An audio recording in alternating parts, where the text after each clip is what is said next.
This is Public Occurrences, both foreign and domestic. And now your host, Michael O'Fallon.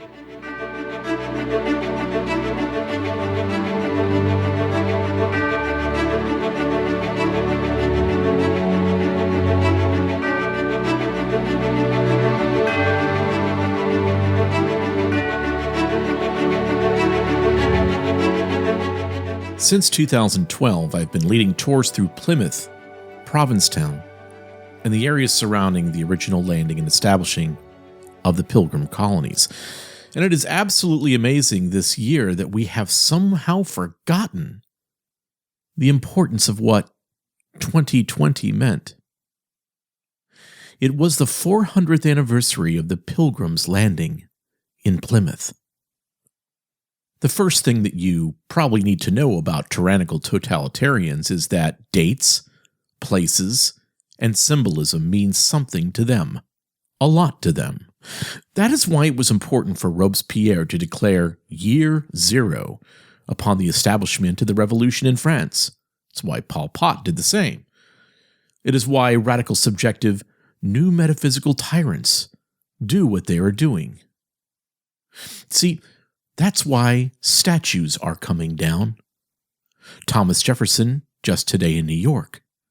And the reason for that is because it means something.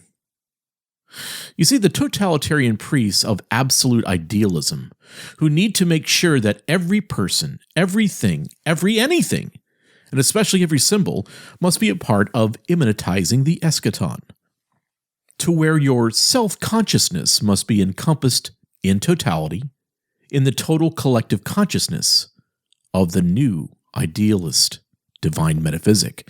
So, 1620, the celebration of the 400th year of the landing of the Pilgrims, establishing the New World, and the founding of the Plymouth colony that would eventually grow, with imperfect growth, into the United States of America. That is why 1620 had to be usurped by the 1619 Project. You see, the last thing that you could talk about was the sacrifice, the love, the trials, especially the trials of collectivism by the colony that was quickly rejected. Also, forgetting about the Pilgrim mothers, who during the freezing winter of 1620 into 1621 used their bodies as the way to provide warmth over their freezing children. The mothers who died for the sake of their children. You see, all these things have to be rejected, forgotten, put in the memory hole forever, because we are in many ways the products in the United States of the 1620 Project. So the neo-Marxist cultural revolutionaries had to destroy the beginning of the New World. The New World in 1620 that showed all of those that were living under the oppressive feudal systems of Europe, that men and women who valued freedom of conscience above all, the freedom to worship God in the way that they believed the Bible objectively stated. They believed that they should risk their lives, and many lost their lives for the opportunity to free their conscience, to do what they believed was right, to do what they believed was true. And in 1620, a great reset was started that eventually would suck the power away from all the monarchies and the power families of Europe. A great reset that would completely change the way that men govern and order themselves. More or less, it was a new world order. A new world order that came from normal men and women. An order to the world that would leave behind the ruthless and subjective rule of kings. It was a fresh start for mankind. It was a reset. A reset of how man could live and maintain order with prospering the land of opportunity. Opportunity that would eventually light an unquenchable fire of the new Protestantism, which was, for the most part, out of the Inquisitor's reach. Now, it should be noted that the French Huguenots, the Calvinists, did reach and establish a colony at what they would call Fort Caroline in what is now North Florida or Jacksonville, way back in 1562 or thereabouts. The robust Huguenot colony got off to a good start. They brought families to ensure multi-generational survival and social stability. They established good relations with the local tribes, unlike the Spanish, who had a strong tendency to abuse, take advantage of, and enslave the natives. And although there were no Spanish settlements, Ponce de Leon had claimed all of Florida for the King of Spain. When the Spanish king heard of the French settlement, a Protestant one at that, he dispatched an expeditionary force led by one of the most violent and uncompromising hitmen available. His name was Pedro Menendez de Aviles. The new Spanish governor established a base at St. Augustine and launched an attack north on foot against Fort Caroline. Ribault sailed to attack by sea with the main portion of his men. The French were blown off course and shipwrecked just south of St. Augustine. The Spanish surprised the Fort Caroline garrison, captured the survivors of the attack, and massacred all of the men and enslaved the women. The survivors of Ribault's force were likewise captured and massacred, and so ended the first Protestant attempt at settling in North America. But this new settlement, this new group of Englishmen and women who had first started their pursuit of what they believed to be true in England, and then moved to Holland, and when it was determined that they could no longer continue to worship and live according to the dictates of their conscience, they decided to try and make it to the New World, to leave safety and civilization on the European continent, to leave safety and protection and society for self-reliance, self-determination, for certain danger. So, in other words, the great necessity of having cognitive liberty drew these men and women into danger, into the unknown. The Mayflower set sail on the 16th of September, 1620, from Plymouth, the United Kingdom, to voyage to America. But its history and story really start long before that. You see, its passengers were in search of a new life, many seeking religious freedom, others a fresh start in a different land. They would go on to be known as the Pilgrims and would influence the future of the United States of America in ways that they at the time could have never have imagined. And that's a lesson for all of us to learn today, is that many times we don't understand the decisions that we're making today really do echo for eternity. A significant number of those that were going to sail were known as separatists, a group of people who mostly wanted to live a life free from the current Church of England. Others were on the ship for a multitude of reasons. Some anticipated the chance to build a better future for their families and the opportunity of new land, while for others, the offer of freedom and adventure was too good to turn down. Then there were the crew themselves, plus the servants and unaccompanied children sent by their families to be looked after by the adults. The passengers are often grouped into saints or strangers by historians, and they allude to their motivations for the journey. But it's probably likely that many saints were skilled tradesmen, and many strangers had their own religious reasons for living 17th century England. The leading religious separatists who voyaged to America in 1620 mostly originated from an area where modern-day Nottinghamshire, Yorkshire, and Lincolnshire meet. And Lincolnshire is extremely important. A lot of men that were bold, and the people that came from Lincolnshire, let's just say that they're a hardened folk. And they were regarded as dangerous renegades who rejected fundamental principles of the state and the established Church of England, and they worshipped in secret to avoid arrest and persecution. Now, among them was a man by the name of William Brewster, who was brought up in the village of Scrooby, north of Nottinghamshire. And inspired by the radical words of Richard Clifton, the rector of nearby All Saints Church in Babworth, Brewster is believed to have founded a separatist church in his family home, the Manor House at Scrooby. And in those days, you could do this. He was fined for non-attendance at St. Wilfrid's Church in Scrooby, but was respected as an elder and a spiritual guide of sorts, and played a significant role in the congregation's later journeys. But Brewster strongly influenced William Bradford from Austerfield, a nearby South Yorkshire village. When the separatists landed in America, Bradford went on to become a governor of the Plymouth colony, really serving for more than 30 years, and just about everything in the central colony area of Plymouth really has his name attached to it in one way or another.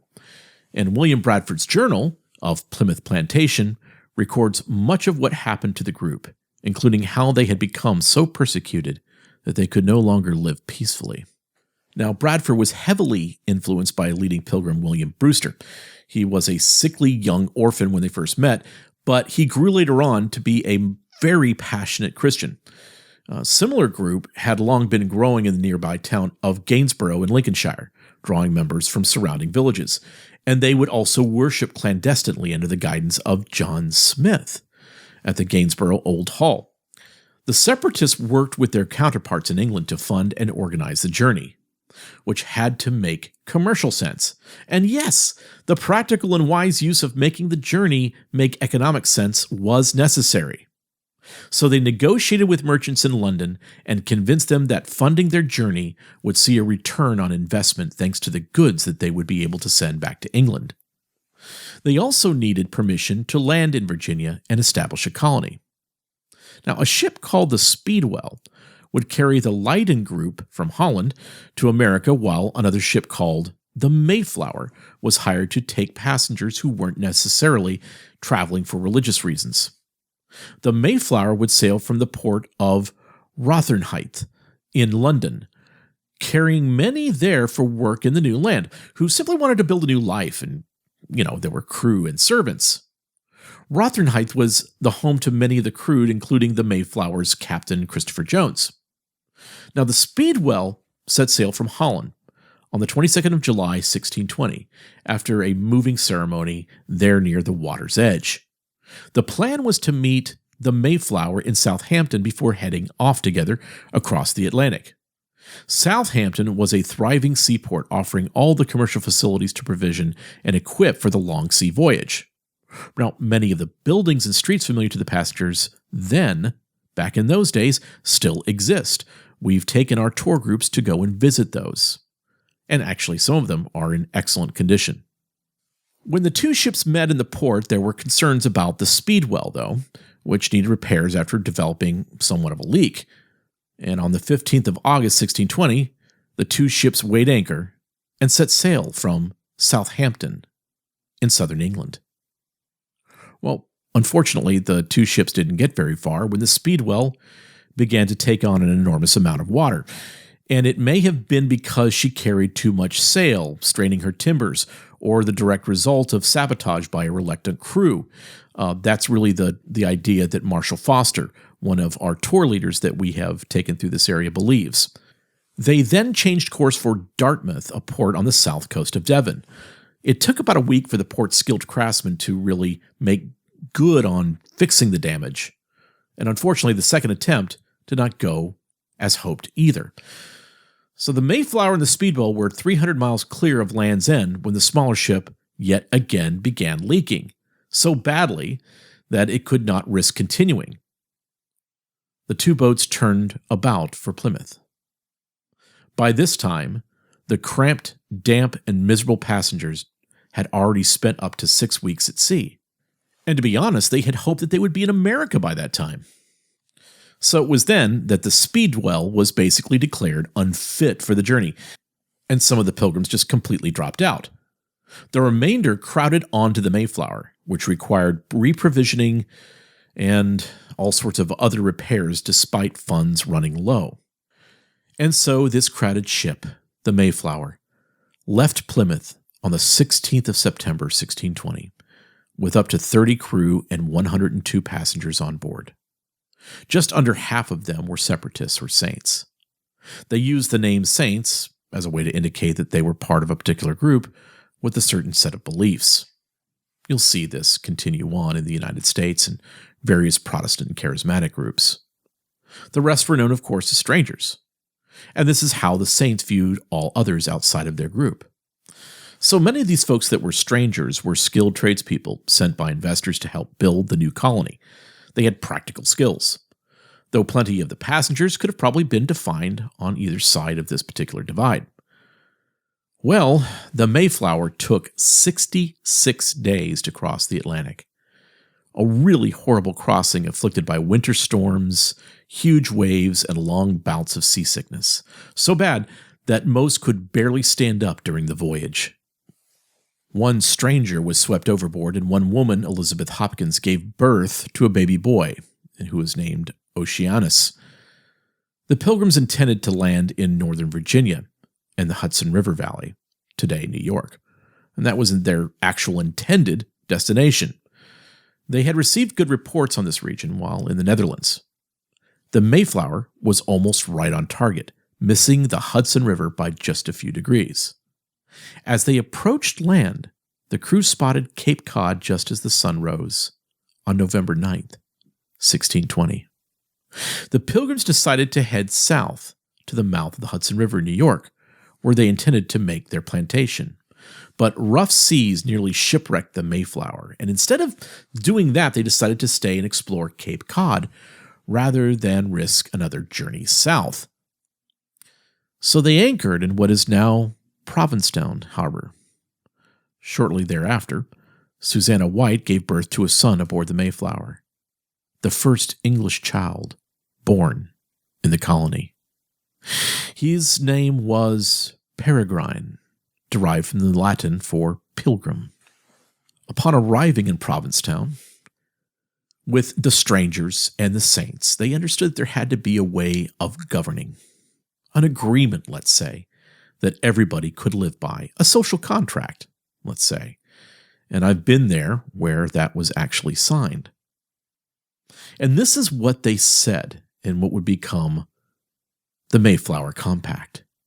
Quote, "In the name of God, Amen, we whose names are underwritten, the loyal subjects of our dread sovereign Lord King James, by the grace of God, of Great Britain, France, and Ireland King, defender of the faith, etc., having undertaken for the glory of God and advancement of the Christian faith, and honor of our king and country, a voyage to plant the first colony in the northern parts of Virginia.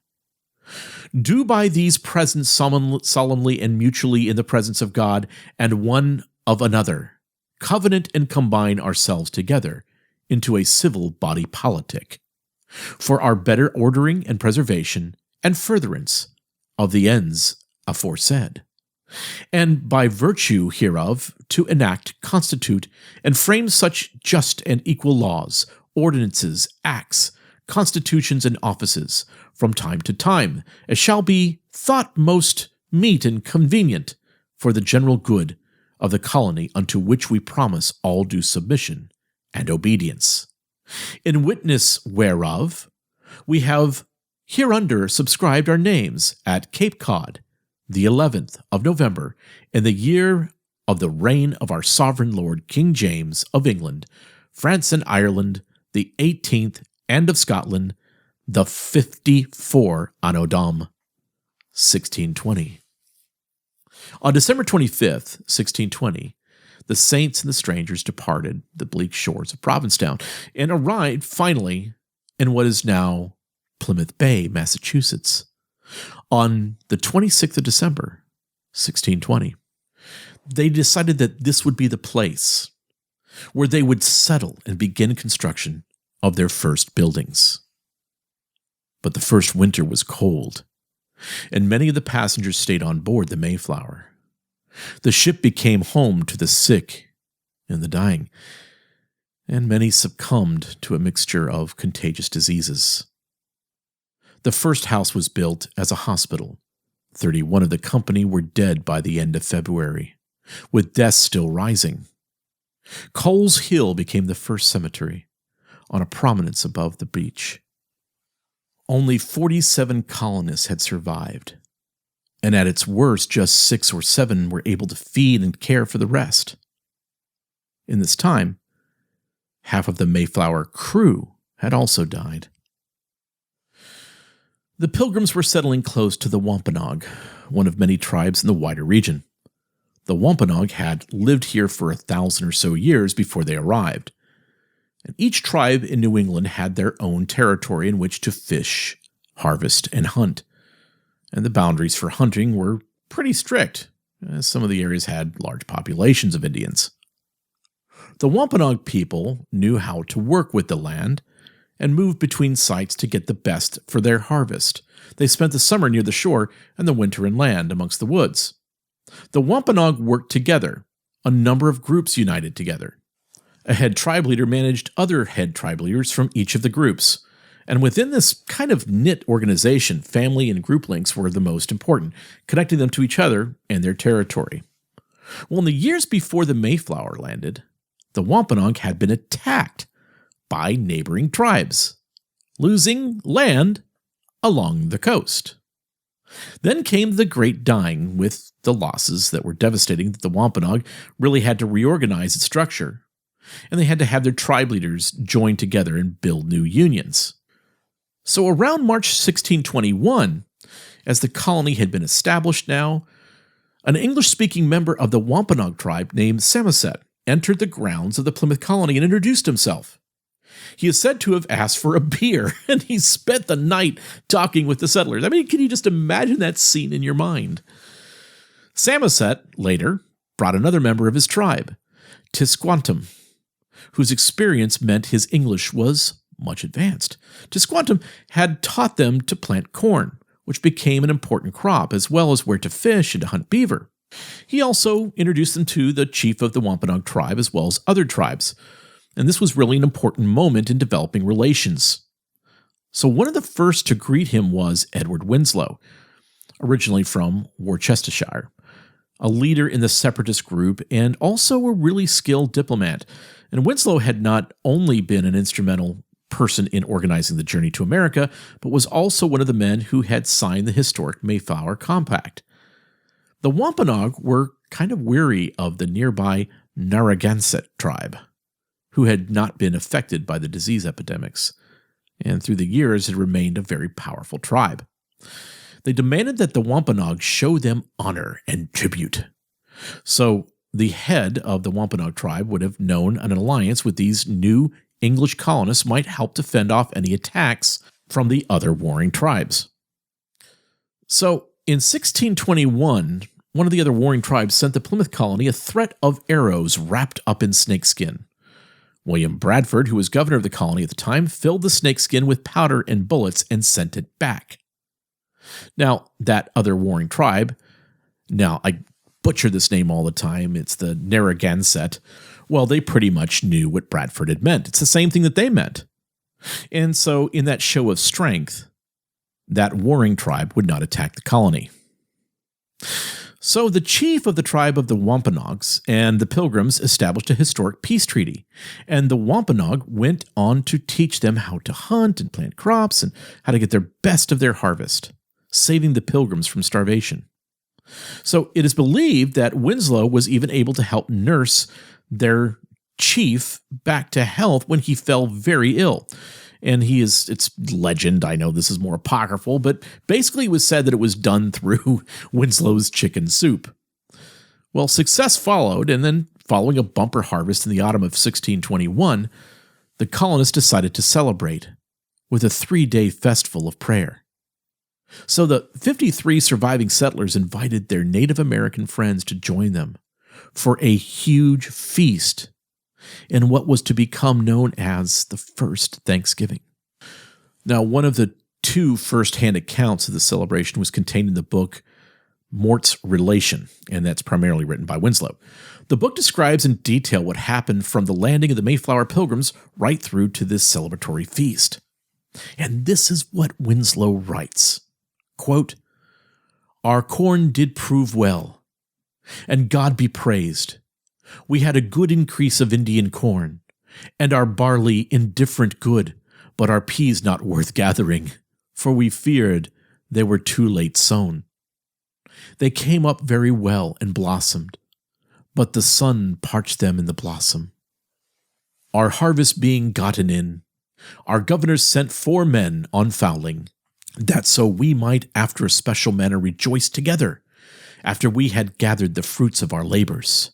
They 4 in one day killed as much fowl, as with a little help beside, served the company almost a week, at which time, amongst other recreations, we exercised our arms, many of the Indians coming amongst us, and amongst the rest their greatest king, Massowit, with some 90 men, whom for 3 days we entertained and feasted.